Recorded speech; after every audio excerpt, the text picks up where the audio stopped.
Préparé et présenté par Hilal Sélection et examen des références par Hilal réalisateur, Hilal. Épisode, le Hajj est une invention humaine et n'a jamais été de Dieu. Al-Mufassal.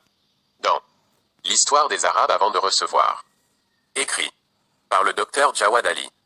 La 4e partie. Bibliothèque d'Alexandrie. Chapitre 2. L'histoire des Arabes avant l'islam. Rédigé par le docteur Jawad Ali. Université de Bagdad a aidé à le publier. La 4e partie. Le nom, la Mecque, n'a pas été mentionné dans le texte du roi, Nabonide, de Babylone, ce texte dans lequel le roi a énuméré les noms des lieux qui se sont soumis à ses armées, et il l'a atteint dans le Hijaz, donc, Yatrib, était le dernier endroit que son règne a atteint en Arabie occidentale. Apparemment off après le texte. Point. Nous n'avons pas pu obtenir le nom, la Mecque, des écrits pré-islamiques jusqu'à présent. Quant aux ressources historiques écrites dans des langues non arabes, elles étaient mentionnées dans un livre d'où le nom d'une ville était appelé Makaraba. Et le nom de ce livre est Géographie. Le scientifique grec bien connu, Ptolémée, qui a vécu au IIe siècle après Jésus-Christ, et les chercheurs se sont rendus dans la ville susmentionnée pour être la Mecque. Si cela vue est correct, alors, Ptolémée serait le premier auteur à s'y référer et le plus ancien d'entre eux au vu de notre époque. Je n'exclus pas la venue d'un jour qui ne sera pas loin, où les prospecteurs trouveront. Disque noir peut être le nom de la ville enterrée sous la surface de la terre, tout comme ils ont trouvé les noms d'autres villes et les noms de villages, de tribus et de peuples, et le mot « pleurer », Makoraba, un mot arabe qui a subi une certaine déformation. Disque noir pour convenir à la prononciation grecque, son origine, affligé, c'est-à-dire proche. Ptolémée, Géographie, VI, 7, 32. C'est-à-dire des clercs, qui gouvernaient le peuple au nom de l'accusé. L'un d'eux et elle l'a appelé, lui-même avec le titre, Makhreb, c'est-à-dire rapproché, dans notre dialecte. D'eux les gens de leur Dieu, et il lui qui est le peuple le plus proche des dieux, et c'était sacré, car il le prononce dans le nom des dieux.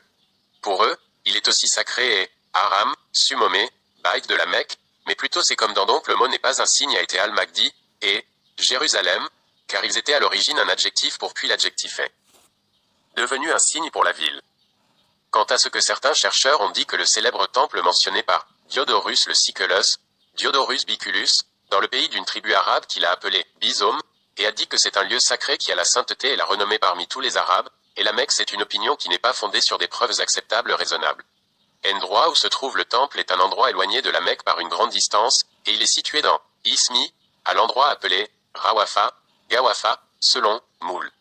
Il y avait beaucoup d'autres temples dans cette région et dans les lieux voisins mentionnés par les scribes grecs et romains, et leurs ruines subsistent encore, et ils ont été décrits par les touristes qui ont visité ces lieux. Notre opinion est correcte que l'emplacement de Makoraba et la Mecque, cela ici indique qu'elle était célèbre parmi les Arabes au IIe siècle de notre ère et que c'était une ville d'introduction que les gens visitaient depuis des endroits éloignés, de Hatra et Badin. Grâce à cette antiquité et à ce statut, son nom est parvenu aux oreilles de ce lointain géographe grec. Cela indique également qu'il existait et était connu avant l'époque de Ptolémée, car il est inconcevable que son nom brille et acquiert cette renommée d'une manière soudaine qui atteigne les oreilles de ce savant qui vivait dans un endroit éloigné, à moins qu'il avait une époque antérieure à cette ère. Nous connaissons des écrits talmudiques les noms des hommes connus sous le nom de Maki. Ces écrits n'ont pas indiqué la raison de nommer ces hommes comme Maki. Nous ne savons pas aujourd'hui si ces hommes étaient de la Mecque, ou d'un autre endroit, ou d'un clan connu sous le nom de Makat, la Mecque, donc nous ne pouvons pas dire que cette désignation est liée à la Mecque. Les Akbaris ni ceux qui ont écrit dans l'histoire de la Mecque ne se sont référés à ce nom qu'il a mentionné, Ptolémée, ni à un autre nom proche de lui, mais plutôt à un autre nom, qui est Baka. Ce nom a été mentionné dans le Coran. Ils ont dit que c'est le nom de Makkah, dans lequel a été remplacé. Certains des Akbaris ont dit, c'est la partie la plus secrète de Makkah. Et béni la bonne maison et Makkah et sa famille et Baka, et ils avaient besoin de trouver des réponses disque noires dans la signification des noms Makkah et Baka. Ils ont donc trouvé de nombreuses significations et interprétations pour les deux noms que vous pouvez trouver dans les livres de langue, les pays et Makkah Nouvelle 2. Et les gens des nouvelles ont mentionné que Makkah était connu sous d'autres noms, y compris Salah, pour sa sécurité, et ils ont raconté la poésie à ce sujet par Abu Sufyan bin Harb bin Umayya, y compris Ram, Al-Baza, Al-Naza, Al-Atima, et Kowei, mentionnés dans le Saint-Coran. Par Al-Qura. Ont encore de nombreuses interprétations de la signification de Makkah, et il ressort de son criblage que c'est ce type familier donné par eux dans l'interprétation des noms anciens dont ils nomment les interprétations et interprétations, puis à cette interprétation Center P. Stationer Inc. recourut alors à cette pleurer, dont nous connaissions le sens. Il n'est pas exclu que les anciens habitants de la Mecque aient été d'origine yéménite dans l'ancien temps, car le peuple du Yémen a établi des colonies sur la route s'étendant du Yémen jusqu'aux hauteurs du Hijaz, où il régnait sur les hauteurs du Hijaz, et c'était avant Jésus-Christ. J'en ai déjà parlé dans la deuxième partie de ce livre. Il n'est pas exclu que la Mecque ait été l'une d'entre elles, puis les Arabes Adnan les ont rejoints, et les gens de l'actualité ont des récits qui appuient cette opinion. Et Daouzi soutenait que l'histoire de la Mecque remonte à l'époque de Daoud. Un groupe d'orientalistes croyait que la Mecque n'était pas connue au 1er siècle avant Jésus-Christ, comme en témoigne ce n'était célèbre qu'au qui a été mentionné dans l'histoire de Diodore de Sicule, à propos de l'existence d'un temple, dont il a été mentionné qu'il s'agissait d'un pèlerinage pour tous les Arabes, et que les gens avaient l'habitude d'y faire un pèlerinage de différents endroits. Diodore mentionne le nom du temple, mais ce groupe d'orientalistes croyait que cette description s'appliquait pleinement à la Kaaba, et que Diodore la signifiait spécifiquement. Et certains des gens de la nouvelle ont mentionné que les Amalékites s'étaient répandus dans le pays, alors ils ont habité la Mecque, Médine et le Hijaz, et ils ont souffert de grandes difficultés, alors Moïse leur a envoyé une armée. Simple point. Il semble qu'ils sous Hijaz, et les Juifs vinrent et s'établirent à Hijaz après les Amalécites. Itzprir. Cette nouvelle des Juifs. Dans la Torah, les Amalécites, les géants, furent les premiers peuples à combattre les Hébreux, alors qu'ils étaient sur le point d'entrer en Palestine, et Moïse combattit eux. Alors les Juifs du Hijaz ont élargi cette histoire et ont transféré la guerre de Moïse avec Al-Alaka au Hijaz pour revenir à l'époque de leur installation dans le Hijaz à cette époque. Est venu, Jurhom, et il est descendu sur Katoura, et sur Katoura, à cette époque, Al-Soumaïda ben Osser, puis un reste de leur peuple les a rejoints au Yémen, et sur eux, Moudad ben Omar ben Al-Rakib ben Ani ben Nabed ben Baram, donc ils sont puis ils descendus à Kaïkan, et c'était Katoura dans la partie inférieure de Makkah, et Moudad avait l'habitude de donner une dîme à quiconque entrait à Makkah par le bas, et Al-Soumaïda, d'en bas. Et ils ont été traînés par un peuple du Yémen, donc ce sont des Katanites, alors leur grand-père est le fils de Yaktan ben Aber ben Shalar, et ils sont les cousins de Yarub. Ils étaient au Yémen et partaient arabes, puis ils sont partis et sont venus à la Mecque de. Et les géants sont parmi les peuples mentionnés dans la Torah, et Balaam les compta, le 3. Ils avaient habitude de résider entre Canaan et l'Égypte et dans Tur-Siné, pendant premier des peuples, les jours de l'Exode, et ils sont restés à leur place jusqu'au jour de Saul.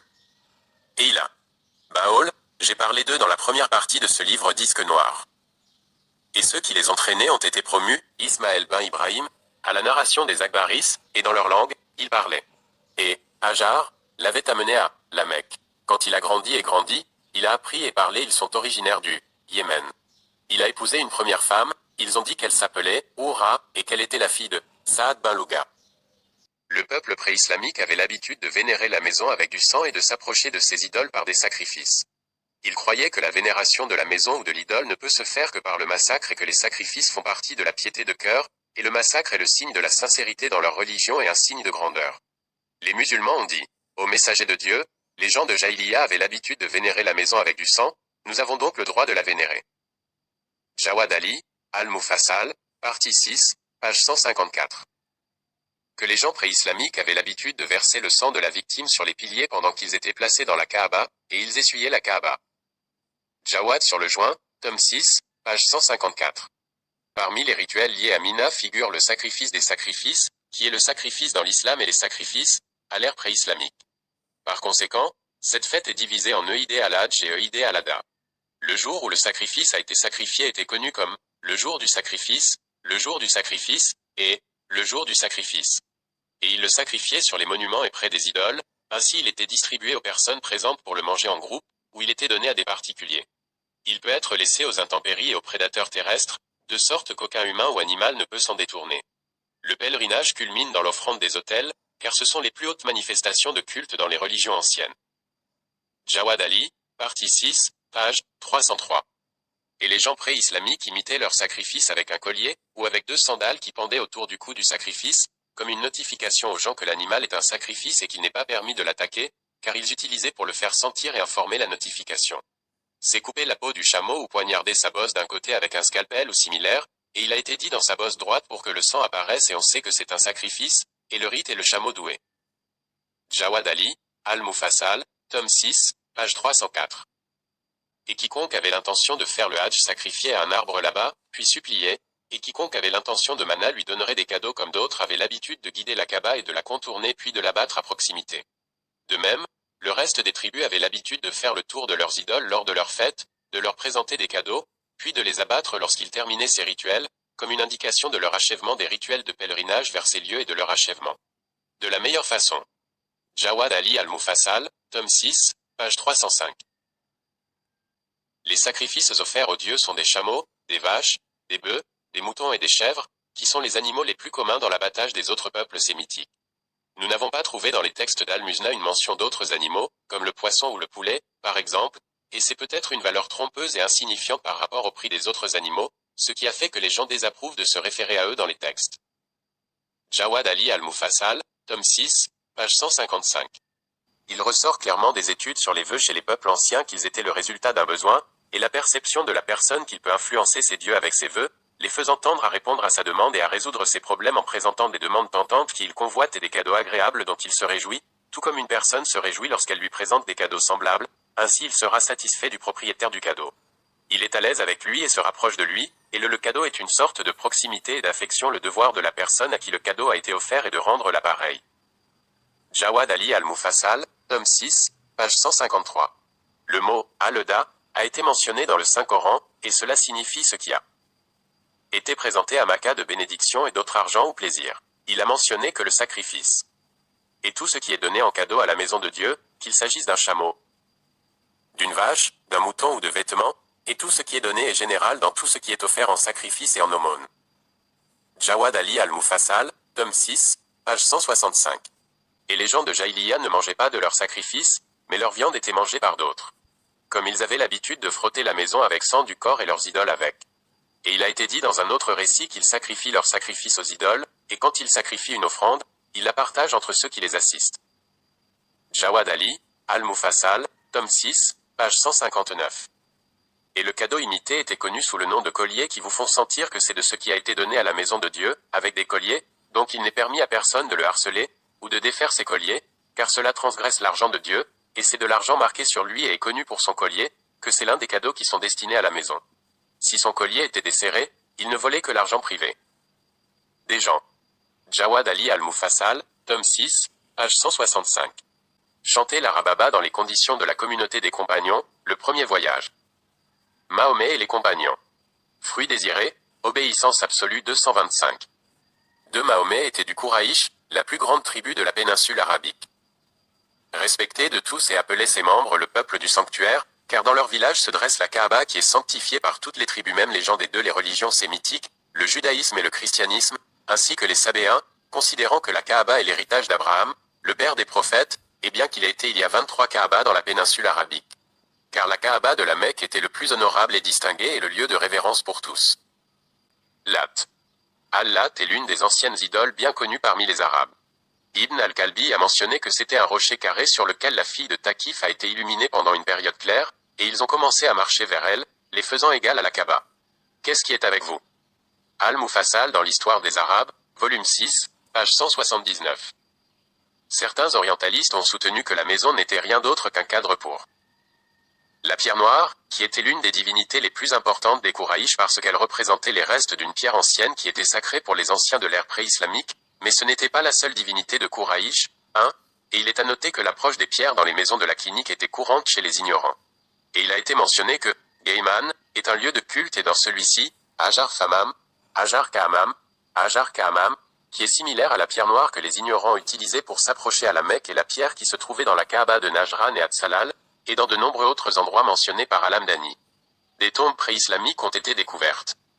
Beaucoup de ceux qui l'ont fouillé ont montré qu'il était lié au culte des pierres, et que ces tombes étaient érigées à un endroit sacré parce qu'il y avait une pierre sacrée à l'intérieur. 5. Al-Mufassal dans l'histoire des Arabes, volume 6, page 341.